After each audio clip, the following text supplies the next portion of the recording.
Feels Yep, like all right. feels like an old friend has passed away.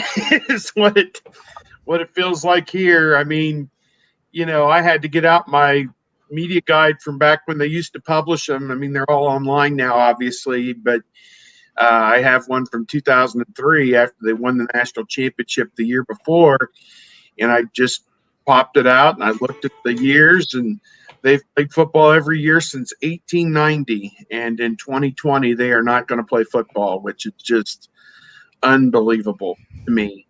And you know, uh, I took to Twitter and was very outspoken. Tony posted some stuff today from the Iowa parents who have been very upset and irate about the situation. I don't get all the hatred for Nebraska. To me, Nebraska's in the right. And I don't know. A lot of questions and no answers is kind of where I'm left here, sitting here today.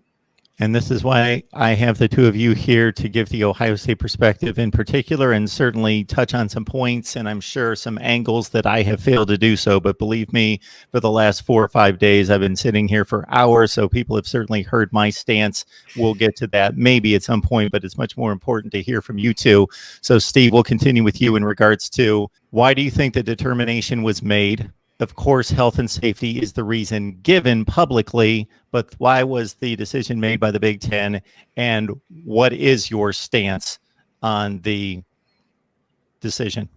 Well, they put out a schedule last Wednesday, and then by Sunday afternoon, word had come out there'd been a vote 12-2 or whatever it was. I guess that came out Monday morning on the Dean Patrick show. That it was 12-2 and that Nebraska and Iowa were the only dissenters. And we don't know if that's true or not true, because the Big Ten commissioner, Kevin Warren, other than doing 20-minute segment on Big Ten Network with Dave Rebson, who I wonder is going to still be employed at Big Ten Network after the way he kind of grilled the commissioner. And then a puff piece with very sympathetic Pete DeMel of Yahoo Sports after that. He's done no interviews with anybody. And, we're left wondering what really happened here, because they put a schedule out almost and pulled the plug almost in the same motion.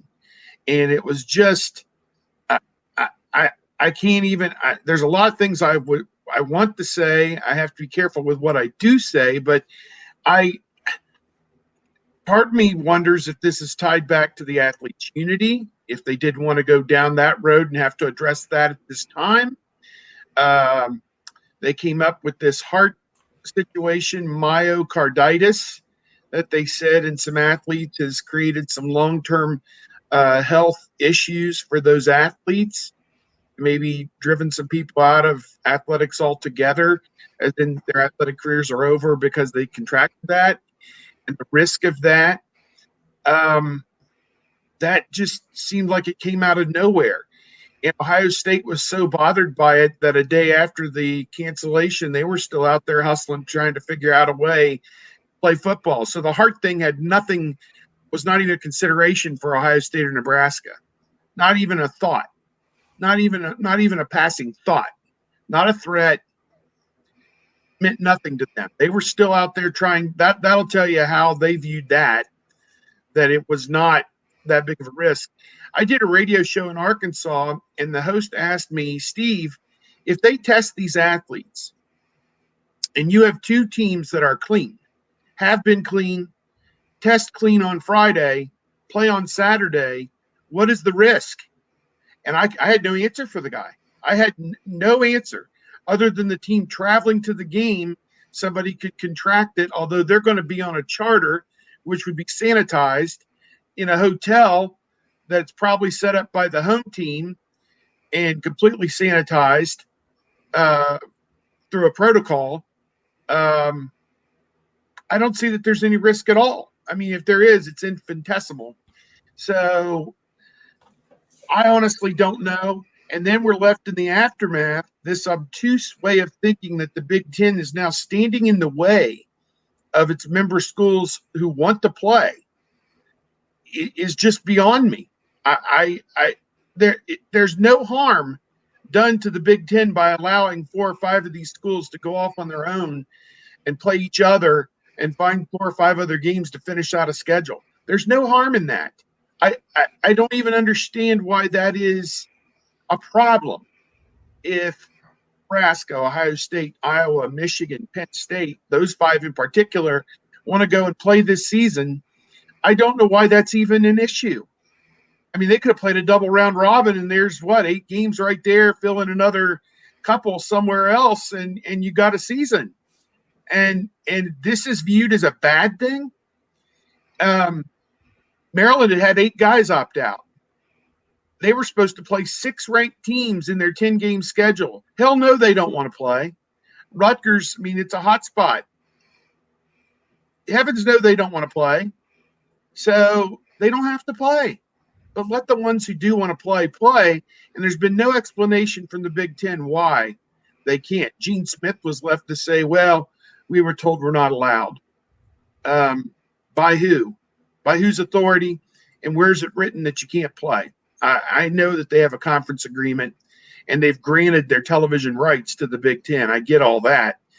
But there should have been some way to accommodate the schools that wanted to play. And I haven't found a good reason why they're not playing, or haven't found a good reason why they can't accommodate the schools that want to play. So that's Tony. I'll let you go for the next 5 minutes, but that's a lot of what I'm thinking right there. I don't know.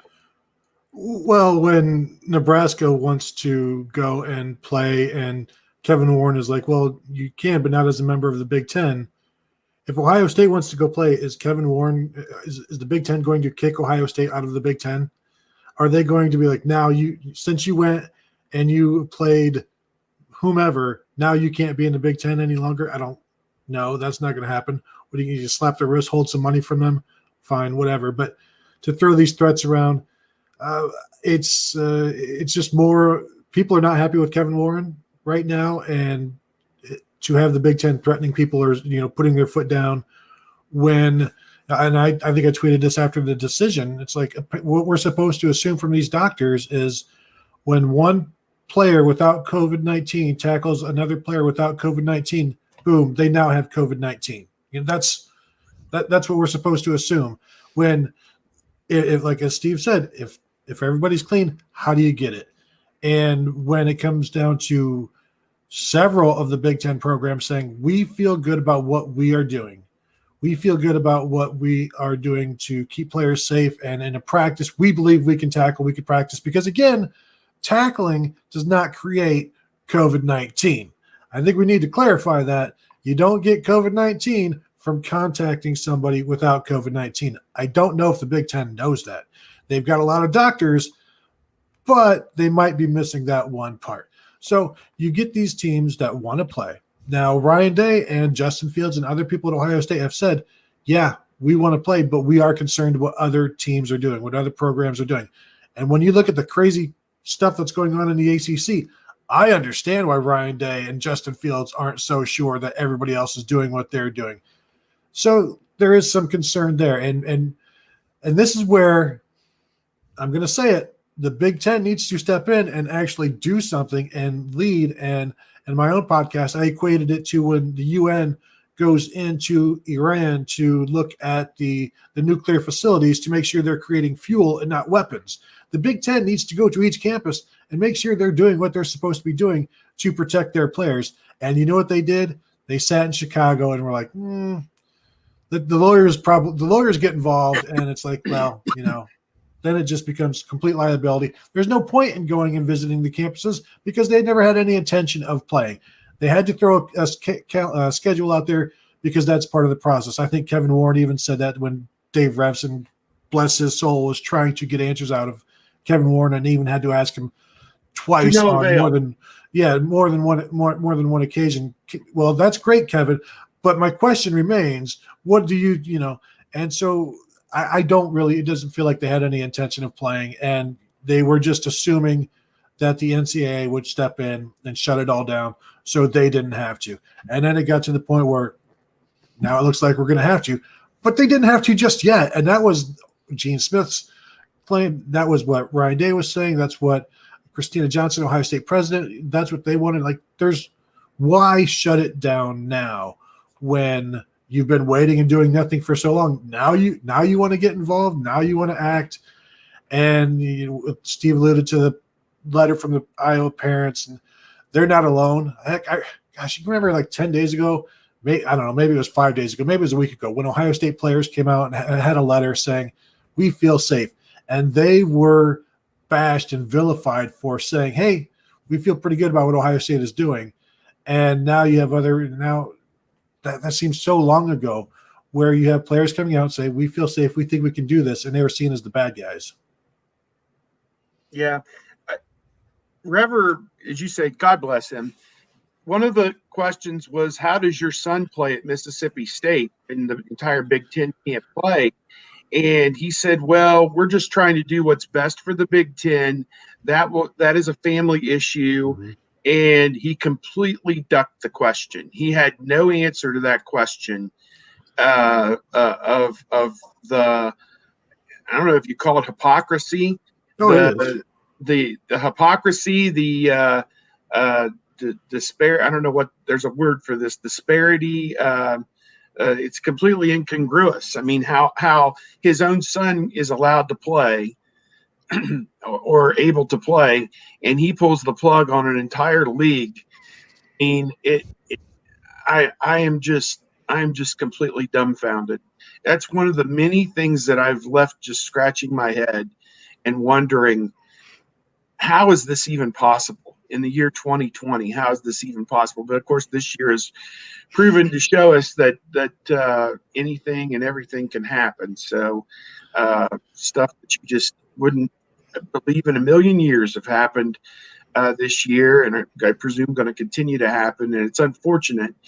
Ohio State had a national championship caliber team. They had a Heisman Trophy candidate quarterback, and Ohio State is at the all-time height of its football program right now. And you just wonder if, I read a tweet today, people are already contacting Ohio State recruits from schools at the ACC, the SEC, and the Big 12 and saying that, well, we care more about football than they do. And, they're right. They're right. I don't know what, and is it healthy? Is this obsession with football healthy? I don't know, but it's the industry that we're all in. I mean, I consider myself a small part of the industry. The coaches and players are the industry, the universities, but it's our way of life in the Midwest to have football on Fridays, Saturdays, and Sundays every weekend, and now we have a major void there. When Kevin Warren says it'll be a family decision, it's nice that his family gets to make that decision. And it would have been nice if other families would have been able to make that same decision. And what other families do, just not in the Big Ten.